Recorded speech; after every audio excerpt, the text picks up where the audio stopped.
Hello बच्चों, मैं आपका आरडी सर लेकर आया हूँ आर्म्स एकेडमी डिजिटल चैनल पे नीट 1 ईयर रिवीजन, जहाँ पे हम लोगों ने रेस्पिरेशन इन प्लांट्स ये एक चैप्टर देखा हुआ है। वहाँ की ग्लाइकोलिसिस देखा है, Krebs cycle that is TCA, और हम लोगों ने इलेक्ट्रॉन ट्रांसपोर्ट सिस्टम ये सब कुछ देखा हुआ है ऑलरेडी।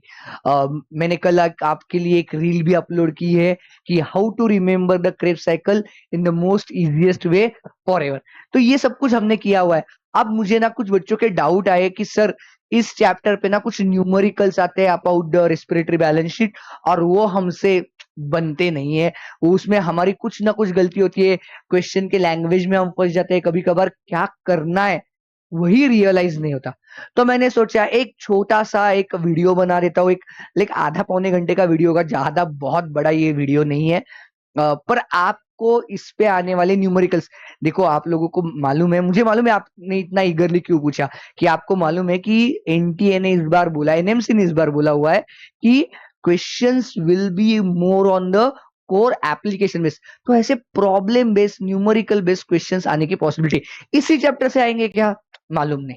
आज किसी को मालूम नहीं ना कि पेपर क्या आने वाला है, बराबर है। देखो ऑनेस्ट लोगों को तो बिल्कुल मालूम नहीं, हम जैसे, बराबर है। तो हमें पेपर क्या आने पर हम ऑल टाइप ऑफ क्वेश्चंस की प्रिपरेशन कर सकते हैं। हम लोग अगर उसको एक बार अच्छे से समझ लेंगे ना, तो कैसा भी क्वेश्चन है बच्चों, आपको आप लोग सारे क्वेश्चन सॉल्व कर पाओगे। मैं इस पे ना एक वीडियो बनाने वाला हूँ, पूरे बायोलॉजी में जितने टाइप ऑफ न्यूमेरिकल्स बनते हैं, जितने टाइप ऑफ मतलब सेल डिवीजन से लेके, मैं आपको चाहे तो बायोडाइवर्सिटी में जहां तक आपको जेड की वैल्यू दी हुई है, या बर्थ रेट, डेथ रेट, सब पे एक एक न्यूमेरिकल वाला जल्द ही वीडियो लेकर आने वाला हूं, ताकि आपके सारे टाइप के न्यूमेरिकल्स आप सॉल्व कर पाओ और आपको कोई दिक्कत नहीं। तो पहले हम लोग का शुरू करते हैं इसी चैप्टर से, रेस्पिरेटरी बैलेंस शीट। अब देखो बैलेंस शीट, ये इसका मतलब समझना जरूरी। देखो हम लोगों ने क्या पढ़ा हुआ है कि ग्लाइकोलिसिस होता है, बराबर है। साइटोप्लाज्म में जब ग्लाइकोलिसिस होता है तो glucose is converted into the 10 steps है, step wise it is converted into the pyruvic acid. 1 molecule of glucose is getting converted into the 2 molecules of pyruvic acid. ये होता है, बराबर है। अब देखो during this process, like there are 2 steps where the energy is consumed. Energy देखो, living cell की बात हो रही है तो energy will be consumed in the form of और produced in the form of ATP, बराबर है। दूसरा तो कोई है नहीं, that is our currency for the energy है, बराबर है। तो वो जो हो रही है तो कहीं पे कंज्यूम भी होती है, कहीं पे प्रोड्यूस भी होती है, हमने देखा हुआ है वहां पे। तो अगर आपको याद नहीं तो ग्लाइकोलिसिस वाला वीडियो देखो, स्टेप वाइज कहाँ पे एनर्जी प्रोड्यूस होती है, स्टेप वाइज एनर्जी कहाँ पे कंज्यूम होती है, मैंने दिया हुआ है। तो अब ये बैलेंस शीट का मतलब क्या है, the food that is being used by the any living organism और any living cell also, it may be the unicellular organism, it may be the multicellular organism, doesn't matter. पर वो जब food use करते हैं, अब यहाँ पे हम लोगों का सबका बेसिक एक एक्सेप्टेंस है, when we are going to talk about the respiratory balance sheet, we are going to talk about the 1 molecule of glucose, whatever we are going to calculate, it is from 1 molecule of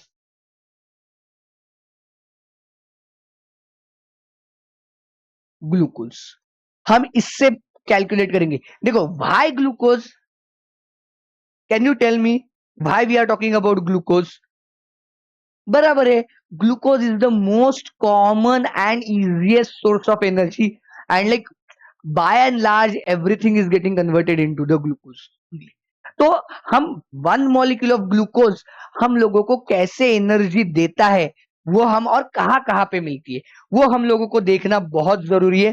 तो जब कोई भी cell, हम aerobic respiration की बात कर रहे हैं फिलहाल के लिए, या अनएरोबिक की बात करेंगे, तब मैं उसमें आपको थोड़ा सा एक्सप्लिसिटली क्या होता है वो बता दूंगा बच्चों। देखो पहली फेज होती है या पहली प्रोसेस होती है जब कोई भी सेल में ग्लूकोज जाता है, तो पहला होता है उसका ग्लाइकोलिसिस,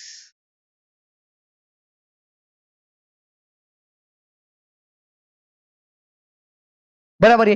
पहले लाइक वो ग्लूकोज मॉलिक्यूल का ग्लाइकोलिसिस है, जब तक उस ग्लूकोज मॉलिक्यूल का ग्लाइकोलिसिस नहीं होगा तब तक प्रोसेस आगे बढ़ेगी नहीं। तो glycolysis is mandatory.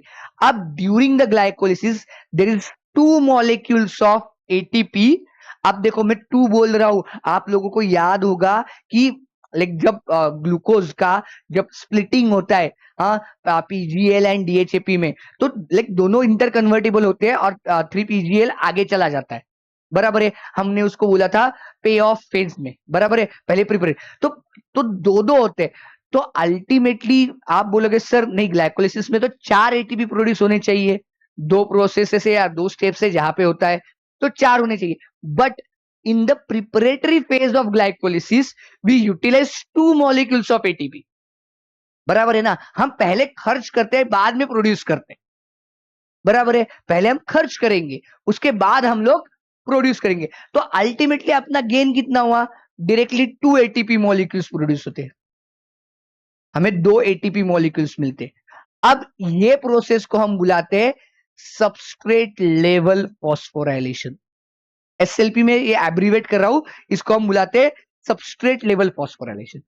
But during the glycolysis only we produce और we get 2 molecules of NADH2, बराबर है। 2 molecules of NADH2 मिलते हैं। कहां पे मिलते हैं, एक बार ग्लाइकोलिसिस में मुझे कमेंट करके बताओ, where do we get the molecules of NADH2।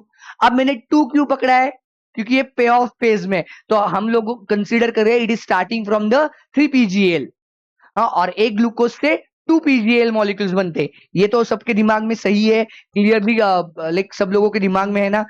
अब देखो NADH2 जो है वो वहां पे हमें एटीपी नहीं देता ग्लाइकोलिसिस में।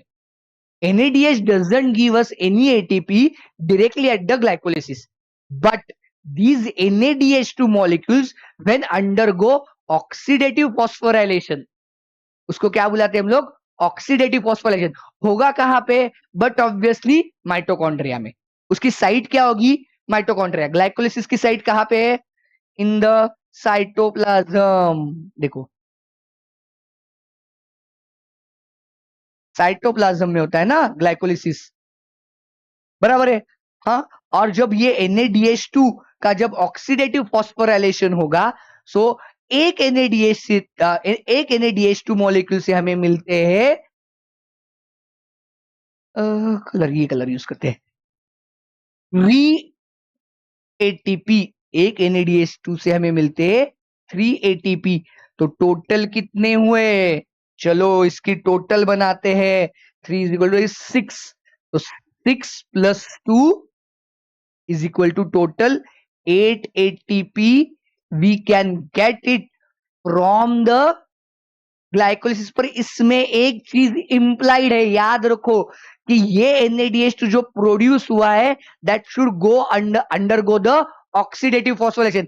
If it does not undergo oxidative phosphorylation then we are not going to get the 6 ATP। ये नीचे वाले 6 नहीं मिलेंगे, तो सिर्फ हमें 2 ही ATP मिलेंगे।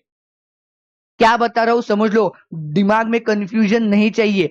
ये 2 सबस्ट्रेट लेवल फॉस्फोराइलेशन से डायरेक्टली मिलने वाले, उसमें कोई दिक्कत नहीं, उसमें कोई चॉइस नहीं है, तो मिलने वाला ही है। But during the process of glycolysis cell produces 2 molecules of NADH2.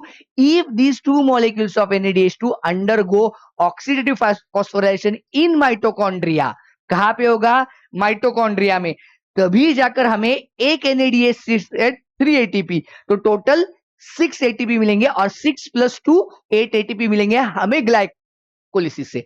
Glycolysis alone पूछा तो ATP, बट हम अब कंप्लीट कंसीडर करें ना, इसलिए मैंने उसको ऑक्सीडेटिव फॉस्फोराइलेशन हो रहा है ये मैंने एज्यूम कर लिया है यहाँ पे। Like what I have assume कि the process is undergoing oxidative phosphorylation, that is NADH2 is entering into the mitochondria. अब इसके बाद और एक बहुत इंपॉर्टेंट स्टेप आती है जिसको हम बुलाते हैं लिंक रिएक्शन।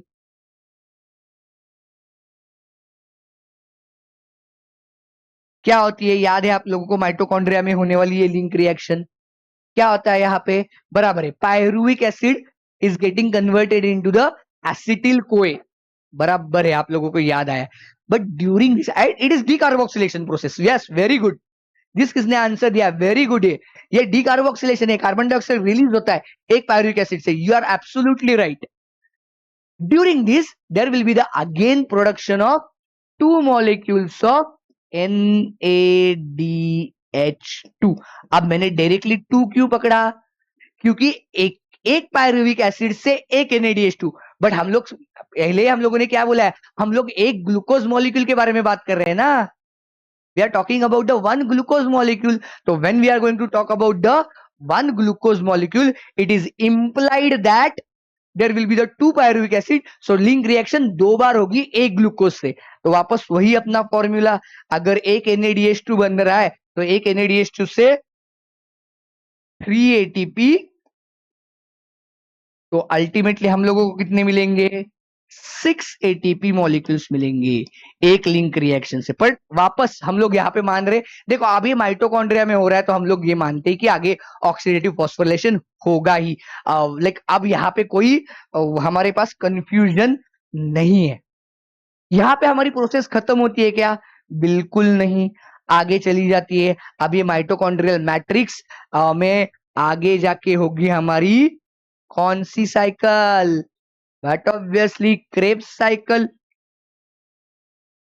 क्रेब्स साइकिल बुलाओ या इसको TCA बुलाओ, सिट्रिक एसिड साइकिल बुलाओ, आपको जो बुलाना है बुलाओ.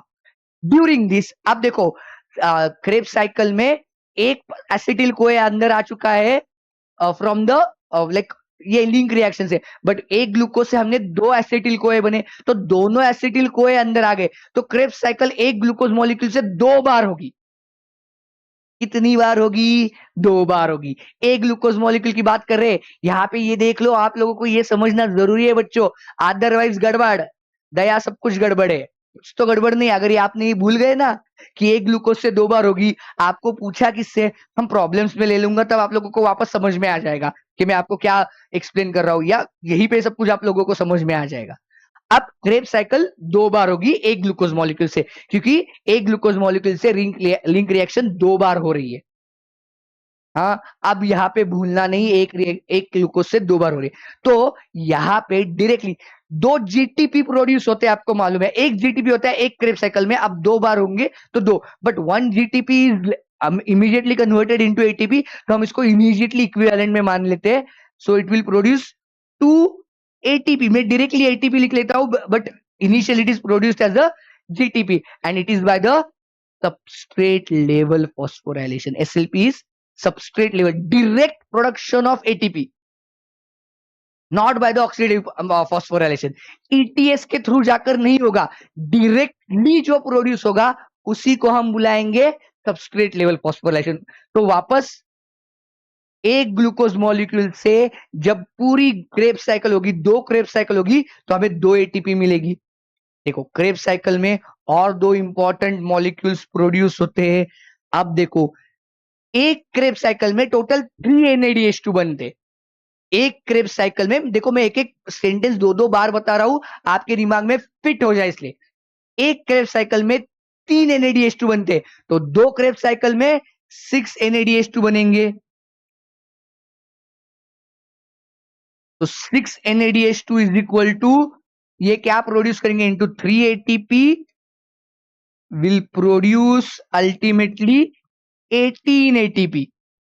बराबर है. बट यहीं पे खत्म नहीं होती. अब एक क्रेब्स साइकिल में एक FADH2 प्रोड्यूस होता है, तो दो क्रेब्स साइकिल में कितने होंगे? But obviously 2 FADH2 and 1 FADH2 corresponds to or ultimately leads to the production of 2 ATP. So it will produce ultimately 4 ATP. अब यहां पे अपना पूरा कैलकुलेशन खत्म हो जाता है. सो it will give you the total of 2 plus 18, 20, 20 plus 4, 24 ATP. Oh, sorry, ATP.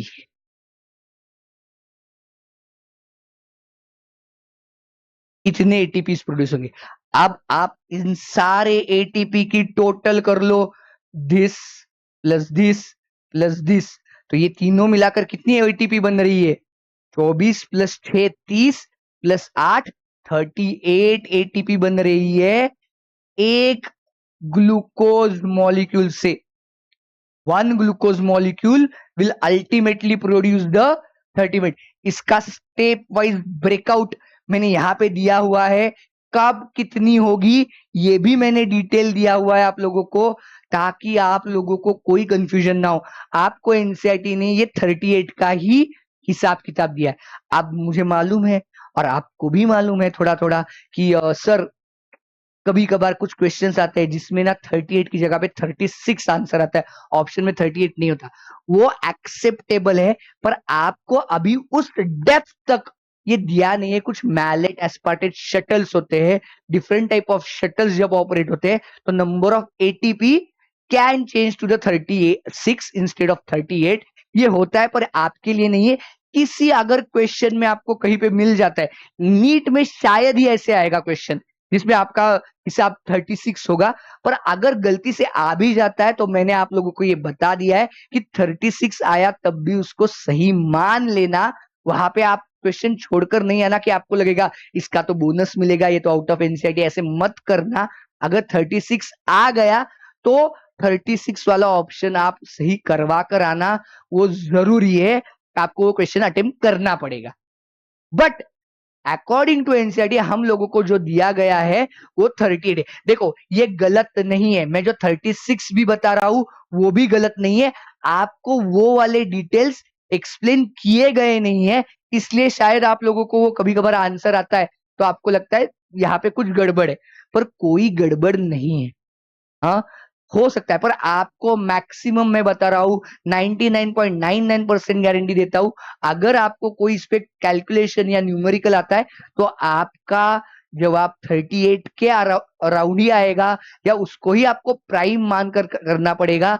उसमें आपको लाइक 36 सोचने की जरूरत नहीं, मैंने कहीं तो क्वेश्चन सॉल्व किया था उसमें 36 आया, ऐसे मत करो। हाँ, so this is all about the respiratory balance sheet. From one glucose molecule we get total, देखो सबस्ट्रेट लेवल फॉस्फोराइलेशन से कितने एटीपी बनेंगे, 4 एटीपी बनेंगे टोटल। बन कितने रहे, टोटल 4 एटीपी मिल रहे हैं हम लोगों को। और ये जो बाकी है NADH2 एंड FADH2 वाले, वो सारे ऑक्सीडेटिव फॉस्फोराइलेशन, मतलब ये इलेक्ट्रॉन ट्रांसपोर्ट सिस्टम के वक्त बनने वाले एटीपी है। कब बनने वाले एटीपी है ये, इलेक्ट्रॉन ट्रांसपोर्ट सिस्टम के वक्त बनने वाले। हाँ, उसको हम ऑक्सीडेटिव फॉस्फोराइलेशन वाले बुलाते हैं, और इनको सबस्ट्रेट लेवल फॉस्फोराइलेशन इसीलिए मैंने दिए क्योंकि आगे जाकर कुछ आपसे क्वेश्चन सॉल्व करवा कर लेने वाला हूं, उन क्वेश्चन में इनका रेफरेंस आएगा। हाँ, कहीं पे आपको पूछा जाएगा कितने एटीपी, देखो हम लोग देखेंगे। चलो आपको अगर लिखना है तो मैं थोड़ा सा बाजू हट जाता हूं ताकि आपको 1 मिनट मिल जाए, आप लिख लो तो ये आपका कंप्लीट हो जाएगा। एंड इसके अलावा आपको कुछ भी नहीं पूछा जाएगा, यही आपका पूरा का पूरा होगा।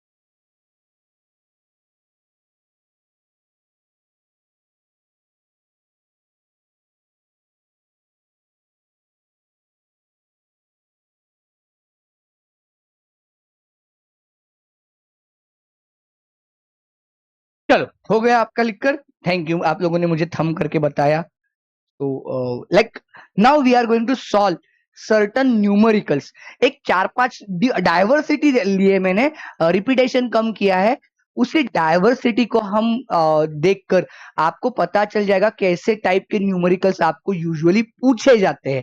मैं आपको स्टेप बाय स्टेप सब कुछ बताने वाला हूं, ऐसे नहीं कि मैंने हवा में डायरेक्टली आंसर दे दिया। हाँ, मैंने आपके लिए न्यूमेरिकल्स ये मैंने तैयार किए हुए न्यूमेरिकल्स है, इसके अराउंड ही न्यूमेरिकल्स आप लोगों को दिखाई देंगे, कोई दिक्कत नहीं है उसमें। तो आप लोग देख लेना ये न्यूमेरिकल सॉल्व कैसे करने हैं, एक बार समझ लेना।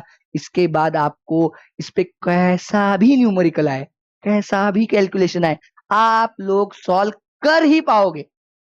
मुझे गारंटी है आपसे हो पाएगा। अगर आपने इतने 4-5 न्यूमेरिकल जो मैंने डायवर्सिटी ली है, हाँ, तो वो डायवर्सिटी को एक बार समझ लो, खत्म। आपको इस पे मैं बोलता हूँ आपको लाइफ टाइम, अरे MBBS को जाते हो वापस ग्लाइकोलिसिस है पढ़ने के लिए फर्स्ट ईयर में, उस वक्त भी आपको काम में आएंगे। हाँ, चलो, numericals related to the respiration in plants, अब देखो इसके रिलेटेड है। अब देखो यहाँ पे क्या दिया है, calculate the number of ATP form by the one molecule of sucrose, maltose और लैक्टोज, आइदर सुक्रोज और माल्टोज और लैक्टोज बाय द ग्लाइकोलिसिस पूछा है। अब देखो यहाँ पे क्या पूछा है, अब आपको अभी हमने जो पढ़ा रेस्पिरेटरी बैलेंस शीट, उसमें तो हमने ग्लूकोज से पढ़ा था। अब यहाँ पे तो अलग आ गए, सुक्रोज, माल्टोज, लैक्टोज। तो आपको सबसे पहले देखो ये बायोमोलिक्यूल्स के साथ रिलेटेड है आपके, आप लोगों को यहाँ पे सबसे पहले ये समझना जरूरी है। देखो इसके आंसर के लिए, दैट इज सुक्रोज, या लाइक माल्टोज या लैक्टोज, ये तीनों के तीनों डायासैकराइड से,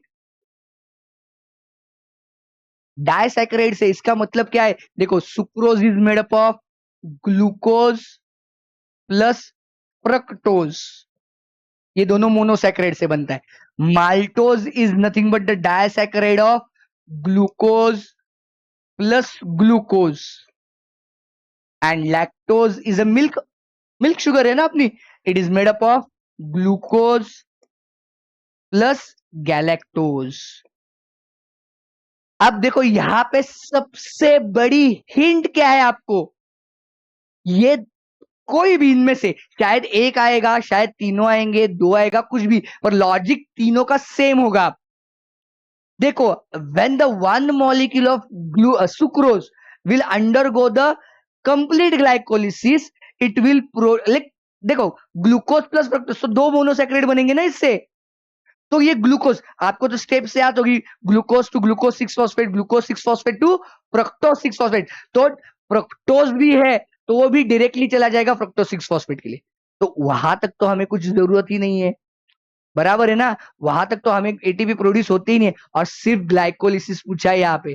तो अभी हम लोगों ने देखा ना रेस्पिरेटरी बैलेंस शीट में, one molecule of glucose produces 2 molecules of ATP by substrate level phosphorylation, यहाँ पे सिर्फ ग्लाइकोलिसिस पूछा है, तो आपको ऑक्सीडेटिव फॉस्फोराइलेशन कंसीडर करना ही नहीं है, आपको यहाँ पे ऑक्सीडेटिव फॉस्फोराइलेशन कंसीडर करना ही नहीं है। हाँ, आपको ETS, Krebs cycle, link reaction, इनको कंसीडर, बाय ग्लाइकोलिसिस पूछा है, तो इससे 2 ATP, इससे 2 ATP बनेगी, and together they will produce 4 ATP molecules. Same goes, glucose glucose भी सेम है, गैलेक्टोज भी सेम ही जाएगा। ये गैलेक्टोज, सर आप बोलोगे सर गैलेक्टोज तो पूरे ग्लाइकोलिसिस में कहीं पे भी नहीं आता, but all monosaccharides are ultimately go into the sum of the preparatory path or the preparatory phase of the glycolysis and they will produce। तो इसका आंसर होगा, तीनों से आप लोगों को 4 ATP मिलेंगे अल्टीमेटली। लाइक हम लेट गेन की बात करें, 4 ATP from the one molecule of sucrose, maltose और lactose by glycolysis। अगर मैं यही आपको सपोज, अब यहां तक तो है, ये बाय ग्लाइकोलिसिस की जगह पे मैं थोड़ा सा ये रब कर, आपको लिखना है, जल्दी लिख लो। 4 क्यों आया, पता चला क्योंकि everything is made up of 2 monosaccharide, एक मोनोसैकेराइड से 2 मिलेगी हम लोगों को, जो ग्लूकोज वाला ही है, ग्लूकोज फ्रक्टोज गैलेक्टोज सब कुछ ऑलमोस्ट सेम ही है, तो इससे सबसे हमें 4 मिलेगी। हमने ग्लाइकोलिसिस में देखा है, इसमें सिर्फ हमें सबस्ट्रेट लेवल फॉस्फोराइलेशन कंसीडर करना है, क्योंकि हमें पूछा ही गया है सिर्फ ग्लाइकोलिसिस के बारे में, हमें पूछा ही किसके बारे में गया है, सिर्फ ग्लाइकोलिसिस के बारे में। हाँ, हो गया आपका। अगर मैं इसी को, अगर इंस्टेड ऑफ ग्लाइकोलिसिस मैं इसी क्वेश्चन में सपोज अगर ये बोल दूं, मैं ग्लाइकोलिसिस की जगह पे अगर मैं इसमें ये लिख लूं बाय कंप्लीट ऑक्सीडेशन, अगर इसको मैं इतना ही कर लूं, इस क्वेश्चन को चेंज कर लूं, तो करना क्या है, अब आप लोगों को glycolysis plus link reaction plus Krebs cycle और पूरा ईटीएस, ये सब कुछ कंसीडर करना है। तो आप तो सिंपल है, देखो एक ग्लूकोज मॉलिक्यूल जब कंप्लीट ऑक्सीडेशन चला जाता है, हाँ, तो हमें कितने मिलते हैं? 1 glucose molecule gives you 38 ATP, बराबर है। 1 ग्लूकोज मॉलिक्यूल से हम लोगों को कितनी मिलती है? 38 एटीपी मिलती है। तो therefore 2 glucose molecules will be 38 into 2, that is 76 ATP. Same goes for this and same goes for the this also. तो इन सब से अगर ये कंप्लीट ऑक्सीडेशन जाता है, देखो मैंने इसलिए कलर्स मेंटेन किए, हमने पहले ग्लाइकोलिसिस की बात की थी तो मैंने येलो कलर से लिखा था, तो 4 एटीपी थे।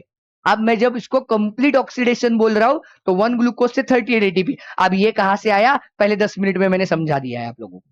हाँ, पहले 10-15 मिनट तो हमने वही देखा ना कि कैसे आया, तो वहां से देख लेना। अगर आपको याद नहीं आ रहा है तो कैसे 38 बने, तो अगर एक ग्लूकोज से 38, तो सुक्रोज में 2 ग्लूकोज इक्विवेलेंट मॉलिक्यूल, फ्रुक्टोज भी अल्टीमेटली वही चला जाएगा क्योंकि उससे पायरुविक एसिड ही बनने वाला है। 2 ग्लूकोज है तो डायरेक्टली आपको समझ में आया, ग्लूकोज प्लस गैलेक्टोज है, गैलेक्टोज भी अल्टीमेटली पायरुविक एसिड ही बनेगा ग्लाइकोलिसिस के बाद, और वो सेम पाथवे फॉलो करेगा and it will produce the 38 into 2, that is 76 ATP molecules from the one molecule of sucrose, maltose, lactose by complete oxidation, or sucrose, maltose, lactose will produce only 444 ATP by glycolysis. बात समझ में आ गई है? चलो मुझे एक बार thumb करके बताओ कि आपको यहां तक समझ में आया है या नहीं है।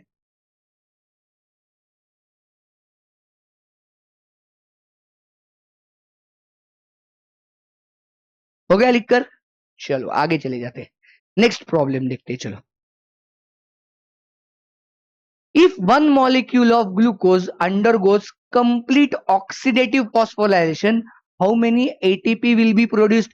अब देखो वही हमारी जो रेस्पिरेटरी बैलेंस शीट थी, इसका तो आंसर आ गया डायरेक्टली 38 एटीपी। अब वापस लिखने की हम लोगों को जरूरत भी नहीं है, हमने तो ऑलरेडी किया हुआ है ना, वो रेस्पिरेटरी बैलेंस शीट में देखा, वही हमने 1 ग्लूकोज मॉलिक्यूल से ही देखा था। कंप्लीट ऑक्सीडेटिव फॉस्फोराइलेशन बोला है तो पूरा होगा, मतलब ग्लाइकोलिसिस होगा, लिंक रिएक्शन होगी, क्रेब्स साइकिल होगी, ईटीएस होगी, सब कुछ होगा and ultimately it will produce 38 ATP. And उसमें एक सब क्वेश्चन दिया है मैंने आप लोगों को, how many of them by the substrate level phosphorylation. देखो 1 ग्लूकोज से कितने ATP by the substrate level phosphorylation. अब ये पूछा है तो चलो वापस पीछे जाकर मतलब मैं आपको रेफरेंस के लिए दिखाता हूं। देखो मैंने इसलिए यहाँ पे लिखवा कर ही दिया है आप लोगों को, 1 ग्लूकोज मॉलिक्यूल से सबस्ट्रेट लेवल फॉस्फोराइलेशन से टोटल कितने एटीपी बन रहे हैं? 2 ग्लाइकोलिसिस में, 2 क्रेब्स साइकिल में। So ultimately how many of them will be by the SLP? 4 ATP. ये 4 एटीपी का डिस्ट्रीब्यूशन कैसे होगा? 2 in glycolysis and 2 in TCA लिख देता हूं, try carboxylic acid cycle, that is Krebs cycle. हाँ, आई बात समझ में? सिंपल था ना? अब तो सिंपल लगा। ऐसे क्वेश्चन आते तो फर्स्ट सर एसएलपी का क्या होता है, तो सबस्ट्रेट लेवल फॉस्फोराइलेशन मतलब कौन सी सर, समझ में ही नहीं आता। इसलिए ही मैंने यहाँ पे आप लोगों को ये लिखवा कर दिया है, सिर्फ एटीपी एटीपी एटीपी नहीं लिखवा कर दिया, इसलिए मैंने यहाँ पे ये भी लिखवा कर दिया आप लोगों को कि कौन सी एसएलपी से है, और जो हमने ब्लू कलर से लिखा हुआ है वो तो ऑक्सीडेटिव फॉस्फोराइलेशन वाला है। जहां पे NADH2 FADH2 आया वो तो ऑक्सीडेटिव फॉस्फोराइलेशन है ना बच्चों, बराबर है ना? देखो आधे मिनट भी नहीं लगा आपको, अगर यही क्वेश्चन अगर आपने ये पढ़ा नहीं होता तो आपको लगता है यार हम सब कैलकुलेट करना पड़ता, अब सबस्ट्रेट लेवल फॉस्फोराइलेशन मतलब क्या, कहाँ पे होता है, कैसे आता है, सर नहीं आता है ऐसे क्वेश्चन। अरे मैं तो मतलब एक इंटरेस्टिंग फैक्ट बताता हूँ। चलो इसका मतलब जाते जाते आप, मुझे मालूम है न्यूमेरिकल, पर ये क्वेश्चन सबस्ट्रेट लेवल फॉस्फोराइलेशन वाला क्वेश्चन जो होते हैं ना, जो आपके CUET नाम की जो एग्जाम होती है उसमें भी पूछे जाते हैं। सेंट्रलाइज यूनिवर्सिटी की जो आपकी एंट्रेंस एग्जामिनेशन होती है ना, उसमें भी पूछे थे। मैं तो यहाँ तक बताता हूँ कि ग्रेजुएशन के बाद पीजी की जितनी एग्जाम्स होती है ना, वहां पे भी बहुत बार इससे रिलेटेड क्वेश्चन है। इतना सिंपल नहीं आएगा, पर हाँ उसकी बेसिक कंसेप्ट यही होगी। आपको अगर ये आ रहा है ना तो वो आ ही जाएगा, आपको अगर ये आ रहा है ना तो वो आ ही जाता है। मैं सीरियसली बता रहा हूँ आप लोगों को, इतना कॉमन क्वेश्चन है इस पे, एसएलपी पे आने वाला। हाँ अब देखो, दिस इज ट्रिक क्वेश्चन। चलो मुझे आप बताओ, इसका आंसर दे पाओगे क्या? How many ATP will be produced by each cell by oxidative phosphorylation by one molecule of glucose? ये ट्रिक क्वेश्चन है, देखो। अब देखो, पता है, यस यस करेक्ट है। हाँ, ठीक है, मैंने वो आपको थोड़ा सा उल्लू बनाने के लिए दिया है। सर आपने ऑक्सीडेटिव फॉस्फोराइलेशन क्यों लिखा है? हाँ, देखो, यहाँ पे हम लोगों को जो सेल दी है दैट इज ईस्ट, बराबर है। और ईस्ट की स्पेशलिटी क्या है? It performs fermentation, that is anaerobic respiration. Anaerobic respiration है ना ये। हाँ, अब आपकी दिमाग की बत्ती जली। ईस्ट में फर्मेंटेशन होता है, उसमें तो ऑक्सीडेटिव फॉस्फोरेशन होगा ही नहीं ना। आपको जितना दिया है ना उसके हिसाब से आप समझ लो। हाँ, बहुत यहाँ वहां भटकने की जरूरत नहीं। ईस्ट क्या करेगा? अनेरोबिक रेस्पिरेशन, आप उसको जितना भी ग्लूकोज दो, जितना भी ग्लूकोज दो। सो बाय ऑक्सीडेटिव फॉस्फोरेशन अगर पूछा है तो इसका आंसर आएगा ZERO,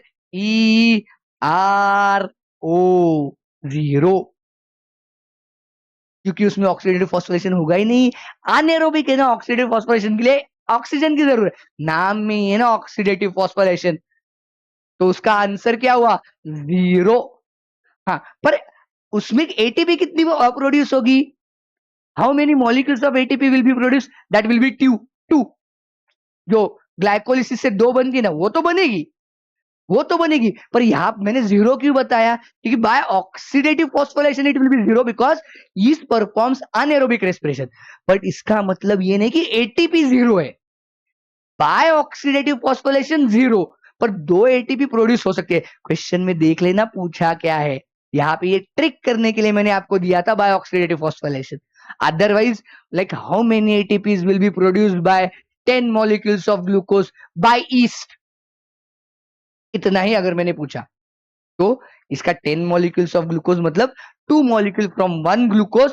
तो 10 मॉलिक्यूल से 20 एटीपी प्रोड्यूस होगी, सबस्ट्रेट लेवल फॉस्फोराइलेशन वाली। कौन सी? सिर्फ ग्लाइकोलिसिस वाली, क्रेब्स साइकिल वाली नहीं, क्योंकि क्रेब्स साइकिल बनने के लिए बीच में लिंक रिएक्शन भी तो चाहिए, होनी चाहिए।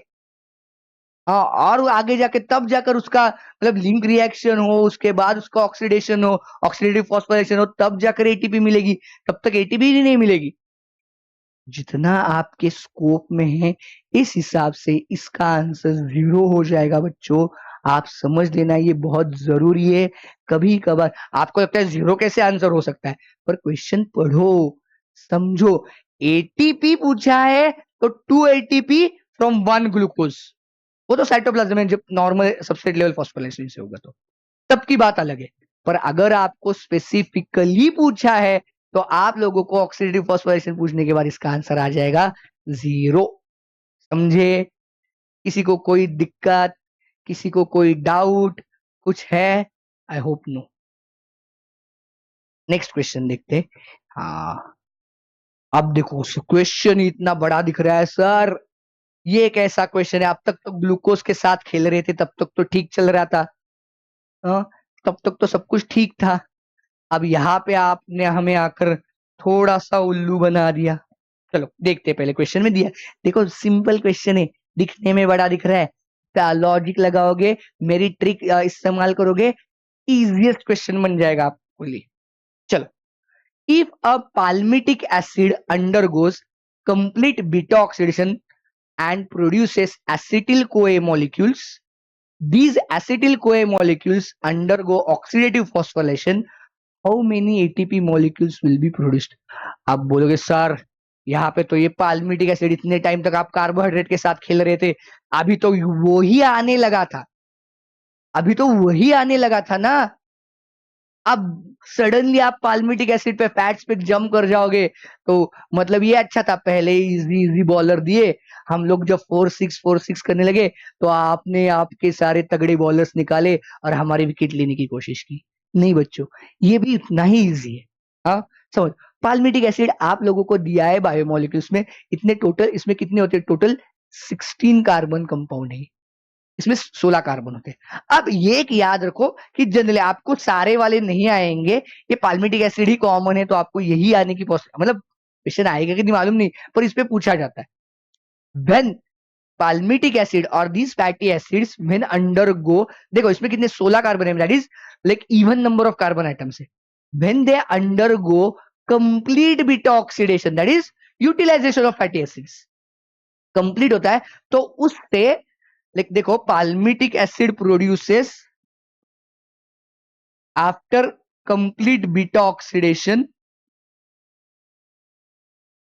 इसमें 16 कार्बन है, so it produces 8 molecules of acetyl coenzyme A, acetyl CoA.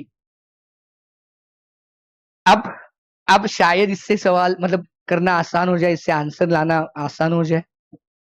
क्या बताया मैंने?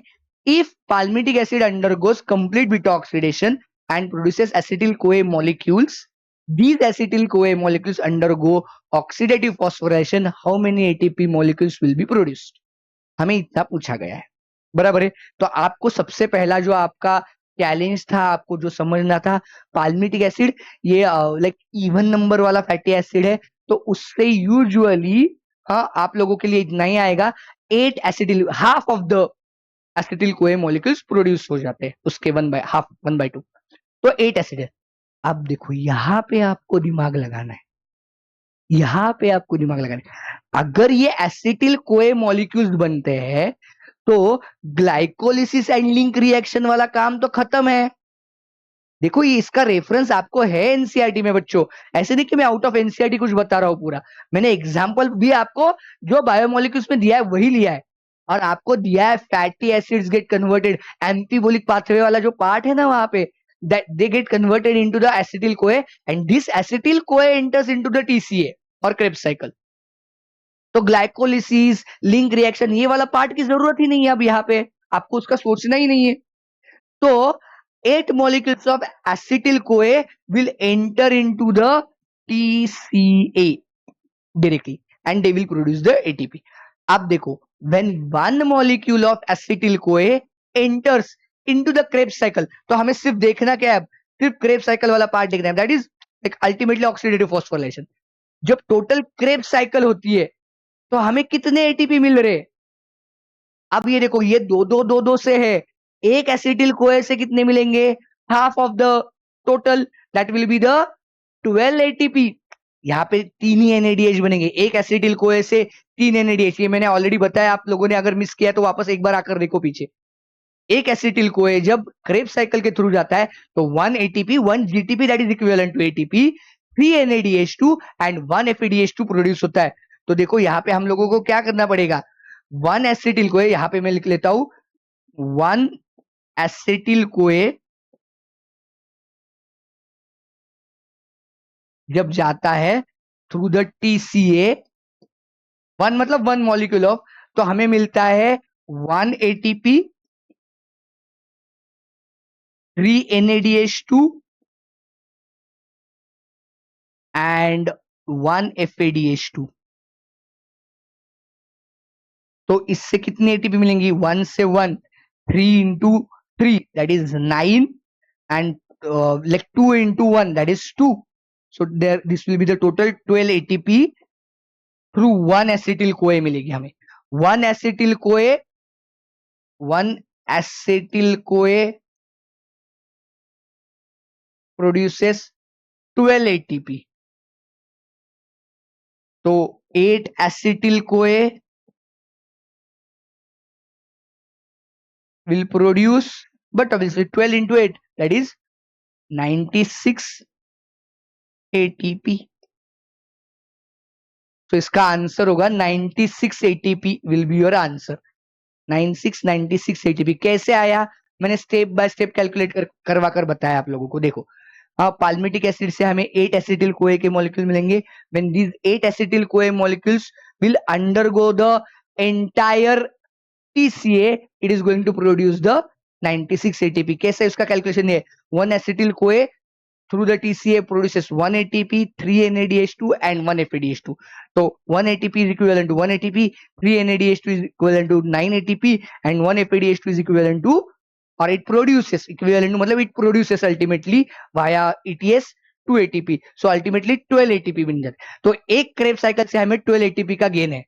तो ऐसे 8 क्रेब साइकिल हो गई तो अल्टीमेटली हमें 96 ATP मिल जाएगी. ठीक है, यहां तक सब लोगों को समझ में आया.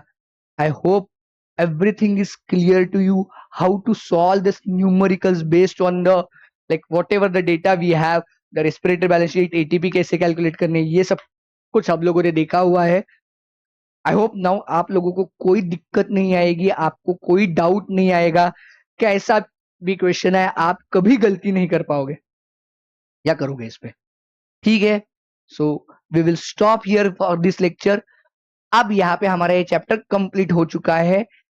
ये वीडियो देखने के बाद आपको सारे क्वेश्चन सॉल्व करने के लिए आ जाएंगे. Thank you very much. Stay tune, stay connected. हमारा 11 का ऑलमोस्ट सिलेबस खत्म हो चुका है. Now I am going to start with the 12th syllabus. Okay.